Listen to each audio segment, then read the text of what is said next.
Galatians chapter number 1, verse number 6 again. Paul says, I marvel that ye are so soon removed from him that called you into the grace of Christ unto another gospel, which is not another, but there be some that trouble you and would pervert the gospel of Christ. For though we or an angel from heaven preach any other gospel unto you than that which we have preached unto you, let him be accursed. As we said before, so say I now again, if any man preach any other gospel unto you than that ye have received, let him be accursed. Now, I've been developing verse number 6, and I dealt with the matter of marvel. I marvel, and Paul is in a state of astonishment that ye are so soon removed. And I spent several days dealing with this word, so soon removed. How quickly you have been moved away. The adverb here gives the impression that they were abruptly, shortly moved away from the gospel that the Apostle Paul had preached to them. The 7 times that I find this word used in the Pauline epistles, come to you shortly, soon removed, shortly, come shortly, soon shaken, suddenly come shortly. And the whole battery of the Bible, and I pointed this out over the last several days on the Bright Spot Hour, but the whole theme of the Scripture so far as Christian growth and maturity and development is concerned is a matter of deliberation, a slowness, a process that is involved. We are warned very carefully to lay hands suddenly on no man. The born-again believer is told to try the spirits. He that is spiritual judgeth all things, yet he is judged of no man. So Paul marvels at the quickness that the believers in the churches in Galatia are removed. How quickly they have been literally swept off their feet. I don't know that there's a better way that this could be stated or described. They were swept off their feet. Born-again believers should be very careful about ideas and about theological theories and things that they are unfamiliar with. I have been preaching the Bible nearly 40 years. I've been a student of the Bible. And I have read the Bible from cover to cover, approaching 60 times. And there are positions that I hold today that I did not hold 35 years ago. There are things I understand about the Bible today that I didn't know were in the Bible. 35 years ago, I didn't know they were in the Bible. And here I am now, 35 years later, embracing them and holding to them. But the position that I have arrived at in my Christian experience has been arrived at over a period of time. The decades have gone by. There has been I hope, a sense of maturity and a sense of development.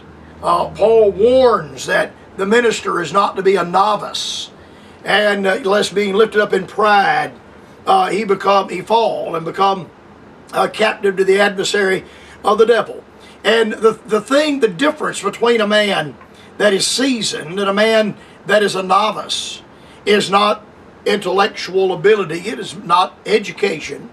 A lot of young preachers have more education than the elder men that they serve under, the elder men that they listen to as the pastor of their churches.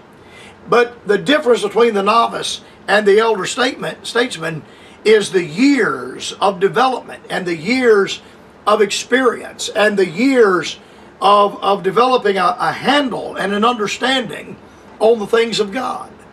I've been approached by all kind of doctrines. I do a lot of reading, and I read much more, and I say this respectfully, but I read much more than my beloved late grandfather, Dr. Harold Seitler, who was a giant as far as I'm concerned, and a mentor, but my grandfather pastored a large church, and he didn't have the opportunity to read that I have had an opportunity to read. He just simply didn't read nearly as much as I read. He didn't read as broadly as I read on various and sundry subjects and various and sundry areas of study. And I think the Lord has given me an advantage not having to pastor a church. I've been able to give myself to much more reading, and I've been able to devote time to reading material, reading books, as well as studying the scriptures. And there I had a very good background in my grandfather's preaching, but there were many things in the Bible that I had to learn for myself. And the only way I learned it was in there is when I read the Bible. And it took time. I couldn't base everything I knew and everything I believed on my grandfather's pulpit ministry. Although in my estimation his pulpit ministry was far above the average. I mean, far above the average. The question is asked, where does Oliver Green go to church? Who pastors Dr. Oliver Green and his brother Dr. Jack Green? Well, the answer is Harold Seitler pastors Oliver B. Green. Can you imagine? I mean, who's the man that's going to stand in the pulpit and preach to Dr. Green, who has written a library shelf full of books, tens of thousands of pages of material in print? Who pastors that man? Well, not every man can pastor a man like that. With all due respect, not every man can pastor a man like that because of his advanced knowledge of the Bible and his advanced study in the Bible. Someone is going to have to be capable of feeding Dr. Green, and it was Harold Seitler. But I couldn't go on just what my grandfather had taught me. I began reading the Bible for myself, and I discovered in the Bible there's a lot of things that I couldn't find in the Bible. I'd heard all my life was in the Bible, and after I began reading it, I couldn't find it.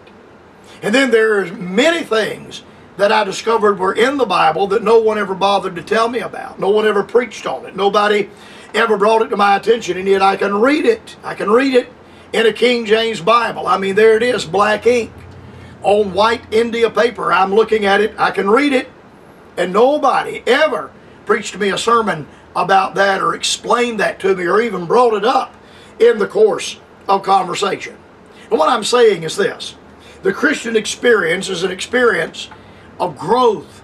It is a lifelong process of adding to your faith. It is a lifelong process of moving forward in the things of God.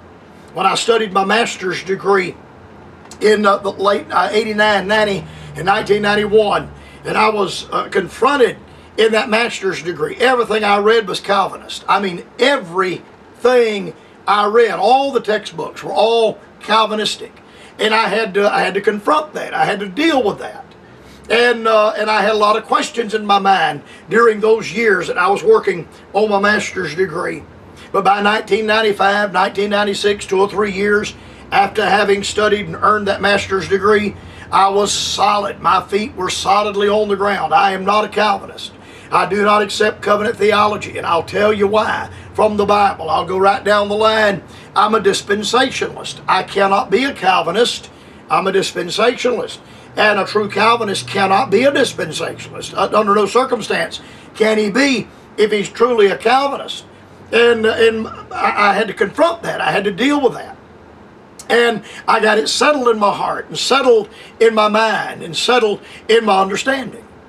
The process of the development of our faith is a long, lifelong process. So whenever Paul says, I marvel that ye are so soon removed, that goes against everything that Paul establishes in the matter of growing in grace and growing in the knowledge of the Lord. That is the exact opposite of everything I read in the Bible. The whole principle in the Bible of development, moving forward, and maturity. I'm talking about from Genesis to the Revelation. The principle I find all the way through the Bible is that of a slow, methodical, definite movement forward. Not an abruptness, not a quickness, but a deliberate, a thoughtful movement forward in the things of God. He says, I marvel that ye are so soon. These folk were swept off their feet. And I would warn any of us, you should be very careful about things, people, personalities, theologies, doctrines. You should be very careful about things that sweep you off your feet. That sweep you off your feet.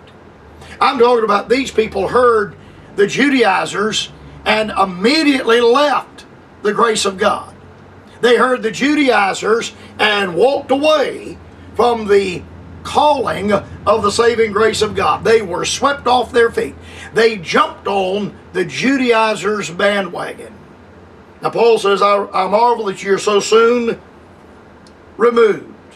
That you are so soon removed. This Greek word that is used here is in the indicative passive tense, and it shows a continual action. It, rather than these believers growing in the grace of God over the period of a lifetime, they rather began moving away. They were so soon removed.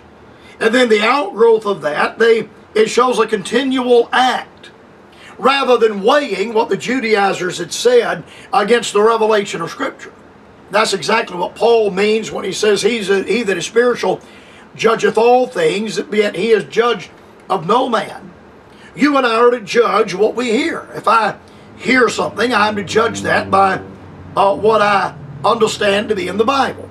And if you continue to read the Bible, and I continue to read the Bible, we will add to our faith, we will add to our knowledge, and we will be in a position to better weigh what I hear, to better discern what I hear, to judge what I hear against the revelation of Scripture.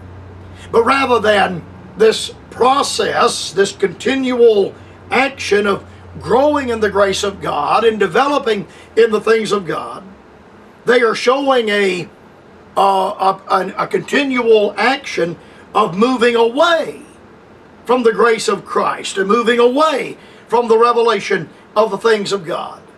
This word is used 6 times in the New Testament. In Acts 7:16, and were carried over into Sycham. Galatians 1:6, that ye are so soon removed. In Hebrews 7:12, the priesthood being changed. There's the same word, changed. Hebrews 11:5, by faith Enoch was translated. Hebrews 11:5 again, because God had translated him. Jude verse before, turning the grace of God, the grace of our God into lasciviousness. Now my time has gotten away from me on the program today, but by the grace of God, I'll continue dealing with this on the program tomorrow. I hope you'll be listening at that time.